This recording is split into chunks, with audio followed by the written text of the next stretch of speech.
ಎಲ್ಲರಿಗೂ ನಮಸ್ಕಾರ.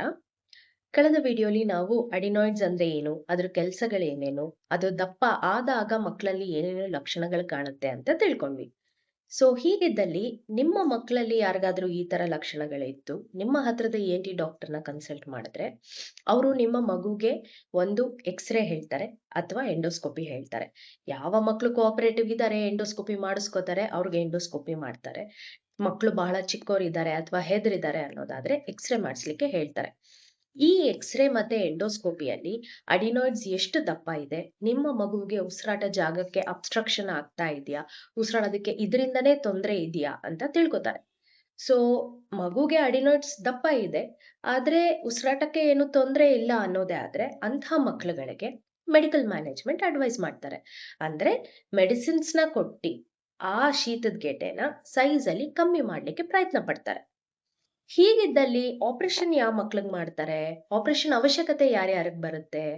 ಮೊದಲನೇದಾಗಿ ಆಗ್ಲೇ ಮೆಡಿಸಿನ್ಸ್ ನ ಟ್ರಯಲ್ ಮಾಡಿ ಮಕ್ಳಿಗೆ ಸಿಂಪ್ಟಮ್ಸ್ ಕಮ್ಮಿ ಆಗ್ತಾ ಇಲ್ಲ ಅಥವಾ ಸಿಂಪ್ಟಮ್ಸ್ ಜಾಸ್ತಿ ಆಗ್ತಾ ಇದೆ ಅನ್ನೋದೇ ಆದ್ರೆ ಅಂಥ ಮಕ್ಕಳಲ್ಲಿ ಆಪರೇಷನ್ ಅವಶ್ಯಕತೆ ಇರುತ್ತೆ. ಎರಡನೇದಾಗಿ ಮಕ್ಳಿಗೆ ಮೂಗಿನ ಹಿಂಭಾಗ ಶೀತದ ಗೆಡ್ಡೆ ತುಂಬಾ ದಪ್ಪ ಇದ್ದು ಕೇವಲ ಬಾಯಿ ತೆರೆದು ಉಸಿರಾಡೋದು ಅಥವಾ ಮಲ್ಕೊಂಡಾಗ ಗೊರಕೆ ಹೊಡೆಯೋದಲ್ದಲನೆ ಮಧ್ಯ ಮಧ್ಯದಲ್ಲಿ ಉಸಿರುಗಟ್ಟಿ ಎದ್ದೇಳ್ತಾ ಇರ್ತಾರೆ. ಇದನ್ನ ನಾವು ಅಬ್ಸ್ಟ್ರಕ್ಟಿವ್ ಸ್ಲೀಪ್ ಆಪ್ನಿಯಾ ಅಂತ ಹೇಳ್ತೇವೆ.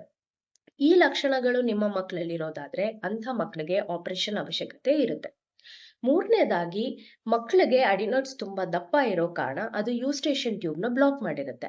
ಆವಾಗ ಮಧ್ಯಭಾಗದ ಕಿವಿಯಲ್ಲಿ ಇರೋ ಸೆಕ್ರೀಷನ್ಸ್ ಹೊರ ಬರ್ಲಿಕ್ಕೆ ಜಾಗ ಆಗಿರಲ್ಲ.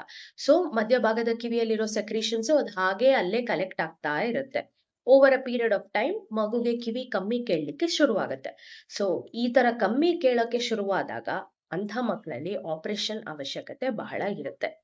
ಸೊ ಎಲ್ಲಾ ಪೇರೆಂಟ್ಸ್ಗೂ ಅಡಿನಾಯ್ಡ್ಸ್ ಲಕ್ಷಣಗಳು ಟ್ರೀಟ್ಮೆಂಟ್ ಹೇಗಿರುತ್ತೆ ಅಂತ ತಿಳ್ಕೊಂಡಿದ್ದೀರಾ ಅಂತ ಅನ್ಕೊಂಡಿದೀನಿ. ನಿಮ್ಮೆಲ್ಲಾ ಡೌಟ್ಸು ಕ್ಲಾರಿಫೈ ಆಗಿದೆ ಅಂತ ಅನ್ಕೊಂತೀನಿ.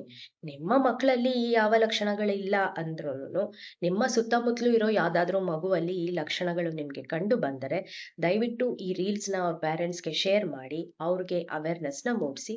ಸೊ ದಟ್ ಆ ಮಕ್ಕಳಿಗೆ ಆನ್ ಟೈಮ್ ಟ್ರೀಟ್ಮೆಂಟ್ ಸಿಗೋ ಹಾಗೆ ಮಾಡಿ. ಧನ್ಯವಾದಗಳು.